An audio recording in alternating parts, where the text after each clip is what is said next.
안녕하세요. 손쌤입니다. 네, 오늘은 34번째 시간이고요. 네, 배경 색깔이 조금 달라졌죠? 달라진 이유는 이따가 다시 한번 더 이야기를 할게요.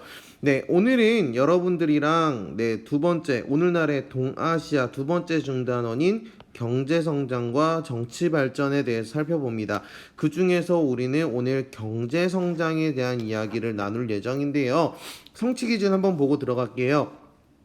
성취 기준은 동아시아 각국에서 나타난 정치, 경제, 사회적 발전 모습을 비교하면서 파악하는 것이 이번 중단원 34차 시 그리고 다음 시간에 볼 35차 시의 성취 기준입니다.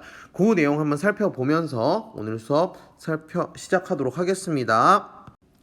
네, 첫 번째는요. 일본의 성장입니다. 일본의 성장을 살펴볼 겁니다. 네. 일본은 어떻게 됐냐? 우리 지난번에 살펴봤을 때 전쟁 이후에 크게 성장했다라고 얘기했습니다. 특히 전쟁 특수 6.25 전쟁의 군수품 생산으로 인한 경제 회복이 주를 이루었다라고 이야기를 했습니다. 네, 1950년대부터 1970년대까지는 연 10% 이상의 고도 성장을 보였고요. 그래서 경제 구조가 중공업 및 전자산업 위주로 전환되었습니다. 여러분들이 알고 있는 우리 저번 시간에 물어봤었던 전자산업 이야기했던 소니 같은 회사나 여러 전자 회사 토요타 그다음에 닛산 지금 생각나는 자동차 회사들도 있는데요. 그런 회사들이 이때부터 굉장히 크게 성장하였다라고 보시면 되겠고 1970년대에는 두 차례 석유 파동이 일어납니다. 석유 파동이라는 건 중동에서 미국과의 관계가 악화되자 석유값을 굉장히 폭등시켰던 사건인데요. 하지만 이런 어려움에도 불구하고 기술 개발이나 경영 합리화를 통해서 경제 위기를 극복하고 안정적으로 성장할 수 있었습니다. 그리고 1980년대 요때가 굉장히 일본이 최대의 경제 호황을 누렸던 건데요. 첨단 제품을 생산하면서 점점 수출이 증가를 하게 됩니다. 게다가 1985년에 여기 보시면은 플라자 합의라는 것이 있는데 플라자 합의 같은 경우는 여기 1달러당 원래 235엔이었는데 120엔으로 낮추면서 달러에 대한 달러를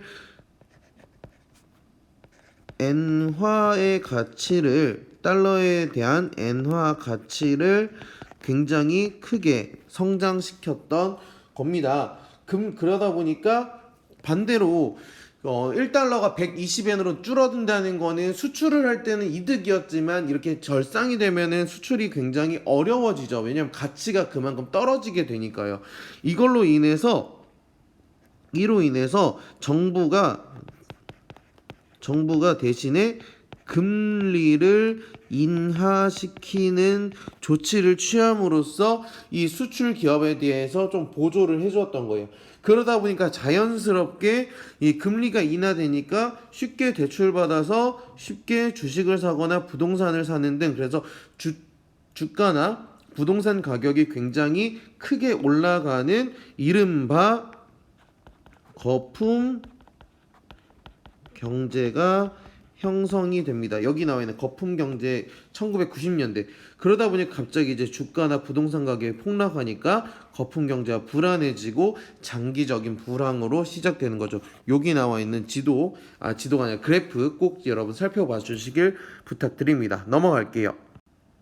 반대로 이제 한국은 어떻게 경제를 발전을 시켰느냐라고 봤을 때 1950년대는 분단이 되어 있으니까 게다가 전쟁도 겹쳤으니까 이 나라를 봤을 때 이게 성장할 수 있겠느냐라는 비관적인 모습이 뒤따랐어요. 비관적인 모습이 뒤따르면서 오히려 미국의 원조 물자에 기반을 둔 소비재 공업이 발달합니다. 그래서 이른바 300 산업이 성장을 하게 됩니다. 그래서 밀가루, 그다음에 설탕 같은 것들이 굉장히 많이 만들어지는 모습을 살펴볼 수 있습니다. 이때 등장했던 회사가 바로 제일제당. 제일제당이 지금의 삼성이지요. 그렇게 보시면 되겠고 1960년대에는 경제개발 5개년 계획을 추진합니다. 박정희 정부 때. 그러면서 10% 이상의 경제 성장을 이루게 되고요. 1970년대 중화공업 일본이랑 비슷하죠. 그러면서 고도화되고요.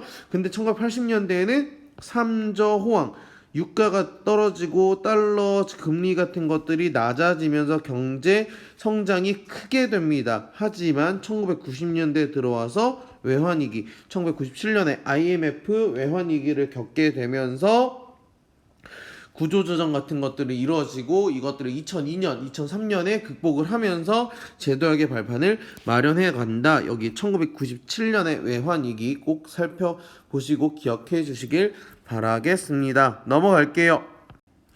네, 그렇다면 이제 타이완은 어떻게 되었는가? 타이완은 어떻게 되었는가를 살펴보면은 타이완은 빨간색으로 할게요. 중국이니까. 타이완은 중소기업 중심으로 그리고 제조업 중심으로 경제가 발달합니다. 그러다 보니까 그리고 전자장비나 의류 등의 산업이 수출을 주도하는데 2000년대 초반에 마이너 성장률로 떨어지면서 좀 침체기를 겪다가 지금 점차 안정화되어 가고 있다. 아까 앞서서 우리 아시아 신흥 4대 무역, 신흥 강국이라고 나왔었는데 그 중에 하나가 원래 타이완이었어요. 그 정도로 굉장히 발전했던 나라였는데 2000년대 마이너 성장률을 거치면서 그래서 그 쌤도 타이완, 대만은 안 가봤지만 가본 선생님들, 가본 친구들이 이야기해 주기로는 꼭 우리 90년대의 모습 같더라라는 이야기를 해요. 90년대는 여러분도 태어나기 전인데 그 정도의 모습이 아직도 남아 있다라고 이야기를 하더라고요. 네, 그 정도만 기억해 주시면 될 것 같습니다. 넘어갈게요. 네, 그렇다면 중국은 어땠는지를 봐야겠죠. 중국은 일단 사회주의 경제체제, 왜? 사회주의 정치, 중화인민공화국이 들어서면서 공산주의 정권이 들어왔다라고 얘기했죠. 그때 이제 1950년대부터 실시했던 운동이 바로 이 대약진 운동입니다. 쌤이 굉장히 진하게, 굵게 밑줄을 그었습니다. 그만큼 중요하다는 거겠죠. 네, 1950년대부터, 1950년대부터 60년대까지 있었던 약 10년 정도 했었던 운동인데요. 네. 이걸 하기 위해서 농업을 아예 집단, 사회주의 같은 경우에 개인보다는 집단, 그 모두의 평등 이런 것들을 그 추구하다 보니까 인민공사 같은 걸 인민공사라는 단체를 조직해서 모든 주민들이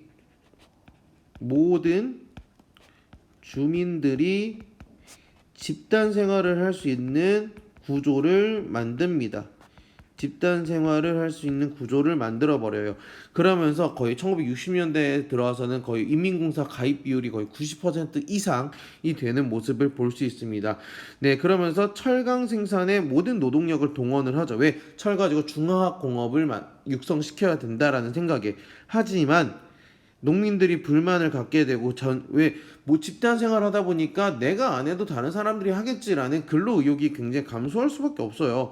게다가 기술력이 떨어지니까 철강 생산을 하려고 막 용광로나 이런 것들을 마을 단위로 만들었는데 그게 성공하지 않는 거예요. 게다가 대규모 자연재해 같은 또는 대기근 같은 문제가 생깁니다. 요거는 선생님이 수업 시간에 요것들이 왜 생겼는지 꼭 질문을 해주시면 선생님이 대답을 해드릴게요. 왜냐면 되게 재밌는 에피소드가 있는데 요걸 얘기하면 영상이 조금 길어질 것 같아요. 그래서 요거는 수업 시간에 시간이 되면 이야기해 드리도록 하겠습니다. 하여튼 그래서 이 대약진 운동은 대실패가 된다. 대실패가 되니까 자연스럽게 요거는 다음 35차 시에서도 이야기를 하겠지만 마오쩌둥에 대한 쩌둥이 실패를 했으니까 신뢰도나 인지도가 떨어지기 시작합니다. 요것도 한번 기억을 해 주시기 바라겠습니다. 넘어갈게요. 네, 하지만 개혁 개방 정책 그 마오쩌둥이 죽고 나서 새로 주석으로 올랐던 덩샤오핑이 1970년대 이후 80년대에 들어와서 개혁과 개방 정책을 실시를 합니다. 그래서 인민공사 바로 해체해버리고요. 사기업 설립을 허용시키고 국영기업을 민간에다 매각하는 등 그리고 대개방 정책을 하면서 경제특구를 설치하는 등의 여러 가지 정책을 펼치면서 개혁 개방 정책을 쉽게 해 나가기 시작하는 겁니다. 78년, 92년 나와 있죠. 이 92년에 있었던 일이 바로 남순 강화라는 일이 있었는데요. 덩샤오핑이 중국의 남부 지역을 순찰해요. 네, 순찰을 하면서 정치적인 어려움은 있었으나 그 정치적 어려움은 35차시에서 얘기를 하고요. 그러면서도 개혁과 개방을 가속화시키겠다라고 실제로 발표를 하면서 굉장히 큰 고도로 성장을 하게 되고 그 결과 아예 세계 무역기구 WTO까지 가입을 하고 지금 현재는 미국에 이은 세계 2위의 경제대국으로 성장하고 있음을 살펴볼 수 있습니다. 넘어갈게요.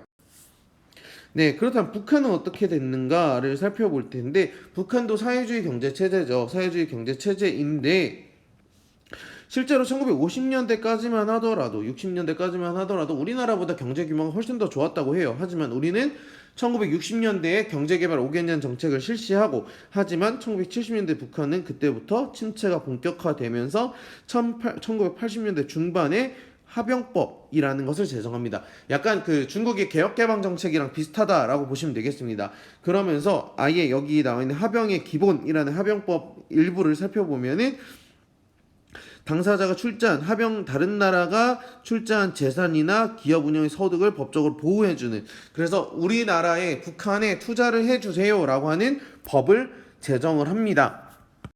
하지만 1990년대에 넘어오면 그러면서 사회주의권이 몰락하게 되고 소련도 해체되고 무리한 자연재해 같은 것들이 있다 보니 마이너 성장이 되고 급심한 식량난을 겪게 됩니다.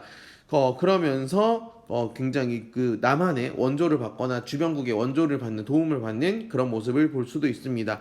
그래서 우리나라에서는 여기 그 개성 그리고 금강산 등의 그 교류를 통해서 북한을 지원을 했었습니다.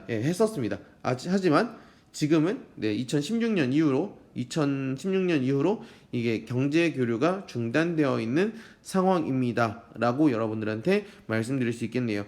이 금강산이나 개성 같은 경우는 우리나라에서 했지만 여기 신의주나 난징선문 같은 경우는 여기는 러시아 그리고 여기 있는 중국과 교류를 많이 하고 있다라는 식으로만 기억해 주시고 정리하시면 될 것 같습니다. 그렇다면 베트남은 어땠을까요? 베트남도 똑같이 사회주의 공화국이니까 사회주의 정책을 실시를 하는데 경제가 악화됩니다. 왜냐하면 베트남이 76년에 베트남 사회주의 공화국을 만들고 나서 캄보디아의 내전에도 개입을 하고요. 그리고 중국과의 국경 분쟁이 있었습니다. 그러다 보니까 경제가 굉장히 악화될 수밖에 없고 이를 타개하기 위해서 베트남은 이것만 기억해 주시면 돼요. 도이머이 정책을 추진을 합니다. 똑같이 시장경제 체제 일부를 도입을 했다는 거죠. 그래서 농업 그리고 개혁개방 정책을 실시하는데 이 농업 부분의 투자 등으로 인해서 지금 현재는 세계 제3대 쌀 수출국이 돼요. 쌀 수출국이 됩니다. 그 정도로 굉장히 크게 쌀과 관련돼서는 크게 성장하였다라고 여러분들 살펴보실 수 있겠습니다. 넘어갈게요. 그러면서 동아시아 내에서는 교역이 점점 확대가 되고 있습니다. 왜? 중국이 개혁개방 정책을 추진하면서 한중일 간에 수교를 맺기도 하고 교역의 규모가 급증하고 있죠. 그러다 보니 우리나라 같은 경우에도 뭐 FTA나 아니면은 자본 투자나 그래서 여러분들 알고 있지만 메이드 인 차이나의 제품이 굉장히 많아지죠. 그리고 여러분들이 알고 있는 뭐 화웨이나 샤오미 같은 것들이 이제 그런 기업에 있는 제품들도 우리나라에 굉장히 많이 뿌리내리고 있는 상황입니다. 그러다 보니 교역이 점점 활성화되고 서로 간의 이제 비중이 확대가 되죠. 우리나라 같은 경우에는 중국이나 일본 이런 것들이 일본과의 교류 그리고 경제 교역 이런 것들이 굉장히 많고요. 특히 요즘은 인적 문화적 교류도 굉장히 증가하고 있죠. 우리나라 같은 경우는 한류 열풍으로 인해서 일본이나 중국의 문화적인 것을 수출을 하고요. 중국 같은 경우에 선생님이 그 피부로 체감하는 교역 문화적 교류라고 하면은 이 선생님 여기 도표에 있지만 유학생을 들 수가 있어요. 중국인 유학생 선생님 대학 다닐 때만 하더라도 중국인 유학생이 곧잘 보였던 시절이었어요. 그래서 여기저기 살펴보면은 굉장히 중국인 유학생이나 기숙사가 점점 중국인들을 위한 기숙사가 굉장히 많다라는 것을 느낄 수 있습니다. 여러분들 내년에 대학을 가시게 되면 꼭 외국인 학생들이 꽤 많다는 거 여러분들 되게 신기하게 보실 수 있을 것입니다. 네, 오늘 내용 정리하면 굉장히 길었어요. 굉장히 길었습니다. 왜? 경제 발전을 국가별로 살펴봤잖아요. 경제 발전을 한번 정리를 한번 해봅시다. 일본이 있었고요. 자유주의 진영에서는 일본이 있었고, 그 다음에 우리나라, 그 다음에 타이완이 있었고요. 타이완이 있었고, 그 다음에 중국, 그 다음에 북한, 그리고 베트남이 있었습니다. 맞아요? 그렇죠? 그렇게 비교를 했을 때 일본 같은 경우에는 여러분들이 기억해 볼 만한 건 바로 거품 경제. 네, 거품 경제가 형성돼서 이것이 90년대 폭락하는데요. 하지만 이 거품 경제가 생기기까지 일본의 크게 발전한 모습을 여러분들 살펴볼 수 있습니다. 특히 뭐 전쟁 특수라든지 그런 것들을 살펴보면 되겠고요. 한국 같은 경우에는 경제 개발 몇 개년? 그렇죠. 5개년 정책. 네. 그래서 5년 단위로 경제 개발 5개년 정책을 하면서 크게 성장을 했다가 어디에 그렇죠? 외환 위기도 겪었었다라고 보시면 되겠고요. 타이완 같은 경우에는 하나만 바로 중소기업을 중심으로 성장했었다라고 보시면 되겠고 중국은 조금 중요하게 본다면 두 가지가 있었어요. 하나는 대약진 운동 있었고요. 그 다음에 두 번째는 개혁 그리고 개방 정책이 있었다. 네. 이거를 각각 비교하는 모습 살펴보시면 되겠고 북한은 경제 위기를 겪었을 때 개혁 개방 정책과 비슷한 무슨 법을 제정해서 추진을 했고요. 베트남 같은 경우에도 무슨 정책? 머이 정책을 펼치면서 요거가 색깔이 조금 비슷한 정책의 흐름이었다 정도만 여러분들이 기억하시면 될 것 같습니다. 네, 오늘 되게 고생하셨고요. 선생님이 이 배경을 노란색으로 한 이유는 바로 이번 주에 세월호 참사 7주기가 있기 때문입니다. 그래서 여러분들이 하나의 작은 움직임이 큰 기적을 이룬다는 이 마인드 모토 여러분 좀 기억해 주시고 우리가 계속 기억을 해야 기억을 하고 잊지 말아야 이와 같은 일이 다시는 이뤄지지 않을 거라고 생각하면서 선생님도 영상에 한번 세월호 리본을 달아봤습니다. 내용이 굉장히 길었음에도 불구하고 끝까지 들어주셔서 너무 고맙고요. 오늘 수업 여기까지 하도록 하겠습니다. 고생 많았습니다.